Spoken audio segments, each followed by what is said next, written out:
인간은 기저귀를 갈고 침공을 계획하고 돼지를 도축하고 배를 지휘하고 건물을 설계하고 소네트를 쓰고 계정을 맞추고 벽을 쌓고 뼈를 맞추고 죽어가는 이를 위로하고 명령을 받고 명령을 내리고 협력하고 혼자 행동하고 방정식을 풀고 새로운 문제를 분석하고 거름을 뿌리고 컴퓨터를 프로그래밍하고 맛있는 식사를 요리하고 효율적으로 싸우고 용감하게 죽을 수 있어야 한다. 전문화는 곤충을 위한 것이다. 로버트 하일라인의 말인데요. 이 인용구가 오늘 우리가 마주한 어떤 거대한 패러독스를 정확히 짚어내는 것 같습니다. 네, 그렇죠. 다재다능함에 대한 이야기죠. 맞아요. 한편에서는 AI가 막 단백질 구조를 예측하고 우주의 비밀을 파헤치는데 다른 한편에서는 왜 우리 집 로봇은 양말 한 짝 제대로 개지 못하는 걸까요? 하, 정말 그렇죠. 이 단순해 보이는 질문이 사실 현대 로봇공학의 가장 큰 숙제인 것 같아요. 오늘 여러분이 보내주신 자료가 바로 이 문제의 정면으로 도전하는 피지컬 인텔리전스의 파이제로, 즉 파이제로 연구 논문인데요. 네, 아주 흥미로운 논문입니다. 수십 년간 이어져 온 전문가 로봇이라는 접근법을 넘어서 완전히 새로운 해법을 찾으려는 이 여정을 지금부터 한번 깊이 파고들어 보시죠. 좋습니다. 그러니까요. 특정 작업, 예를 들어 바둑을 두거나 그림을 그리는 데 있어서는 AI가 이미 인간의 능력을 초월한 지 오래됐잖아요. 네, 한참 됐죠. 그런데 왜 유독 이 물리적인 세계와 상호작용하는 능력, 그러니까 여러 가지 잡다한 일을 처리하는 능력은 이렇게 더딘 걸까요? 바로 그 지점이 이 논문이 해결하고자 하는 핵심 문제입니다. 논문에서는 그 원인을 다재다능함의 부재라고 명확히 지적하거든요. 다재다능함의 부재. 네, 그래서 이 문제를 풀기 위해 제시하는 개념이 바로 로봇 파운데이션 모델이라는 아이디어입니다. 아, 파운데이션 모델이요? 네, 마치 GPT가 인터넷의 방대한 텍스트를 학습해서 번역, 작문, 코딩 같은 다양한 언어 작업을 해내듯이 하나의 거대한 모델을 수많은 종류의 로봇 데이터로 미리 훈련시키는 거죠. 그래서 어떤 물리적인 작업이든 수행할 수 있는 범용적인 뇌를 만들자 이겁니다. 흥미로운 접근이네요. 특정 작업 하나만 잘하는 전문가 로봇을 수백 개 만드는 대신에 여러 가지를 두루 할 줄 아는 만능 로봇의 기반을 만들자는 거군요. 정확합니다. 그런데 데이터가 그냥 다양하고 많다고 해서 항상 좋은 결과로 이어지는 건 아니지 않나요? 흔히 쓰레기가 들어가면 쓰레기가 나온다고 하잖아요. 네, 그렇죠. 어설프게 실패한 동작 데이터나 좀 품질이 낮은 데이터가 마구 섞여 들어가면 오히려 로봇이 서투른 행동만 배우게 되는 그런 부작용은 없을까요? 굉장히 중요한 지적이십니다. 그리고 바로 그 부분이 전통적인 로봇 학습 방식과 이 파운데이션 모델 접근법의 근본적인 차이를 보여주는 지점이에요. 아, 어떤 차이가 있죠? 단일 작업을 학습시킬 때는 완벽하고 정제된 성공 데이터만 주입하는 게 효율적일 수 있어요. 하지만 범용 모델을 만들 때는 오히려 그 쓰레기처럼 보이는 데이터, 그러니까 실패하고 버벅거리고 그걸 수습하는 과정이 담긴 데이터가 아주 중요한 학습 자료가 됩니다. 실패하는 과정에서 배운다는 말씀이신가요? 정확합니다. 로봇이 컵을 들다가 미끄러뜨렸을 때 그걸 다시 바로잡는 행동이라든가 혹은 선반에 물건을 놓으려다 부딪혔을 때 살짝 뒤로 물러나서 각도를 수정하는 행동 같은 것들이요. 이런 데이터는 좁고 전문화된 데이터셋에서는 절대 볼 수 없는 것들이거든요. 그렇겠네요. 이렇게 예측 불가능한 수많은 상황과 그에 대한 대처법을 학습하면서 로봇은 견고함, 그러니까 예상치 못한 문제가 생겨도 시스템 전체가 멈추지 않고 유연하게 대처하는 능력을 갖추게 되는 겁니다.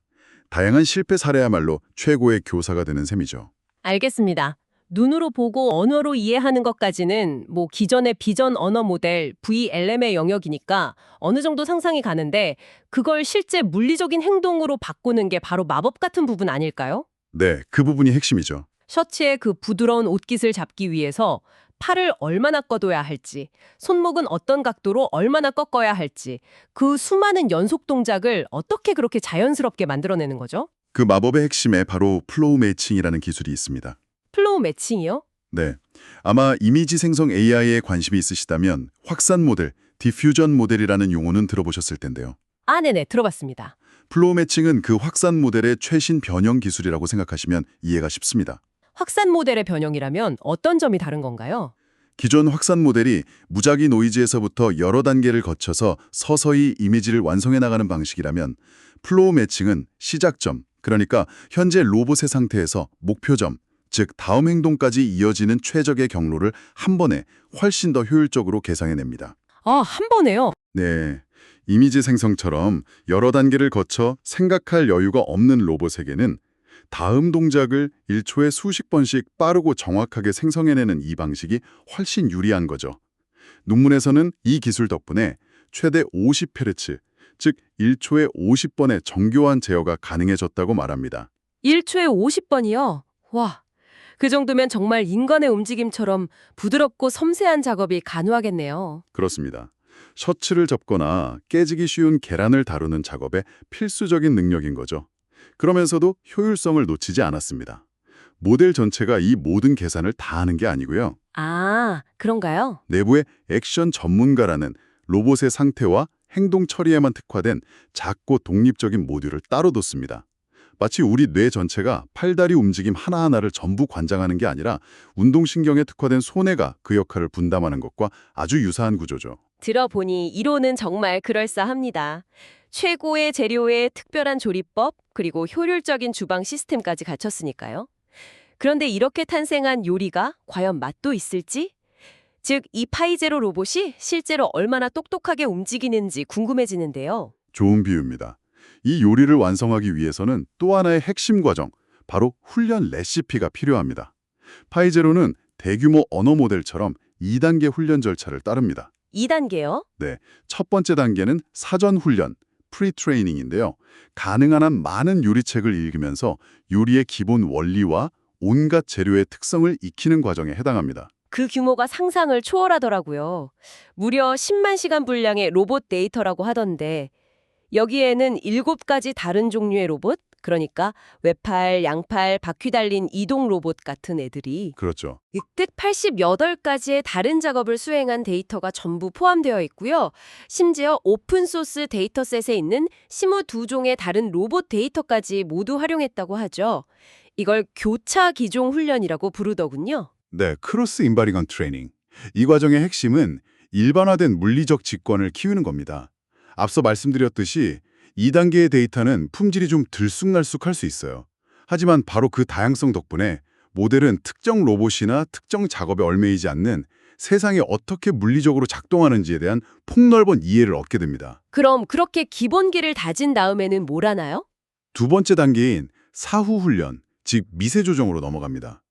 이건 수많은 요리책을 섭렵한 요리사가 미슐랭 3스타 레스토랑에 들어가서 특정 프랑스 요리 기술을 집중적으로 연마하는 과정과 같아요. 아, 비유가 아주 딱이네요. 네, 훨씬 더 작지만 아주 품질이 높은 특정 작업 데이터를 사용해서 모델을 해당 작업의 달인으로 만드는 거죠. 알겠습니다.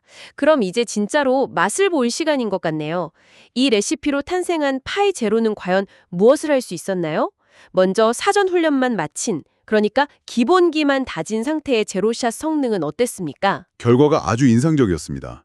셔츠 접기, 식탁 치우기, 식료품 봉지에 담기 같은 한 번도 따로 배워본 적 없는 작업을 시켰는데도 오픈 VLI나 옥토 같은 다른 최신 로봇 모델들을 압도적인 성능 차이로 앞섰습니다. 오, 특히 셔츠 접기 같은 복잡한 작업에서 그 격차가 두드러졌는데 사전 훈련만으로도 이미 상당한 수준의 범용성을 갖췄다는 걸 증명한 셈이죠. 미슐랭급 집중 훈련, 즉 미세 조정까지 거친 후에는 훨씬 더 어려운 과제에 도전했겠군요. 그렇습니다. 여기서부터는 정말 영화에서나 보던 장면들이 펼쳐집니다. 예를 들어 세탁 바구니에 마구잡이로 구겨진 옷을 한 번에 하나씩 꺼내서 넓게 펼치고 반듯하게 접어서 차곡차곡 삶는 세탁물 개기 작업을 수행했어요. 와우. 심지어 바퀴 달린 이동 로봇이 직접 건조기까지 가서 빨래를 꺼내오는 과정까지 포함해서요. 단순히 물건을 집어 옮기는 것과는 차원이 다른데요. 옷처럼 형태가 계속 변하는 물체를 다루는 건 로봇에게 극도로 어려운 문제로 알려져 있잖아요. 맞습니다. 그뿐만이 아닙니다. 납작한 판지를 구부리고 접고 끼워서 입체적인 상자를 조립하는 작업이나 깨트리지 않도록 힘을 조절하면서 계란을 판에 담는 아주 섬세한 작업도 성공적으로 수행했습니다. 계란까지요? 네, 이런 작업들은 짧게는 5분에서 길게는 20분에 달하는 여러 한계로 이루어져 있고 복잡한 물리적 상호작용과 장기적인 계획을 필요로 하거든요. 이전의 로봇 연구에서는 정말 상상하기 힘들었던 수준의 복잡하고 긴 작업을 처음부터 끝까지 학습으로 성공시킨 거죠. 듣기에는 정말 대단한데요. 하지만 이런 연구 결과는 보통 가장 잘 된 하이라이트 영상만 보여주는 경향이 좀 있잖아요. 하하, 그렇죠. 논문에서도 언급했듯이 이런 작업들이 100%의 성공률을 보이는 건 아니죠. 현실적으로 우리가 집에서 이런 로봇을 보려면 아직 갈 길이 먼 것 아닌가요? 물론입니다. 아주 정확한 지적이세요. 저자들도 논문에서 한계를 분명히 밝히고 있습니다. 예를 들어 세탁물 개기 작업의 경우 여러 번 시도 끝에 성공하는 경우도 있고 옷의 종류나 초기 상태에 따라 실패 확률도 존재합니다. 상자 조립 역시 마찬가지고요. 또한 어떤 데이터를 어떤 비율로 섞어 훈련하는 것이 최적인지에 대한 완벽한 황금 레시피는 아직 찾지 못했고요. 이 기술이 자율주행차나 이족 보행 로봇처럼 전혀 다른 물리적 영역까지 성공적으로 확장될 수 있을지도 아직은 미지수입니다. 좋습니다. 지금까지 개별 기술과 실험 결과를 쭉 살펴봤는데요. 이제 한 걸음 물러서서 큰 그림을 볼 필요가 있을 것 같습니다. 이 모든 조각을 맞춰보면 이 연구가 우리에게 던지는 궁극적인 메시지는 무엇일까요? 이건 단순히 더 똑똑한 로봇팔 하나를 만들었다 이런 게 아니라는 겁니다.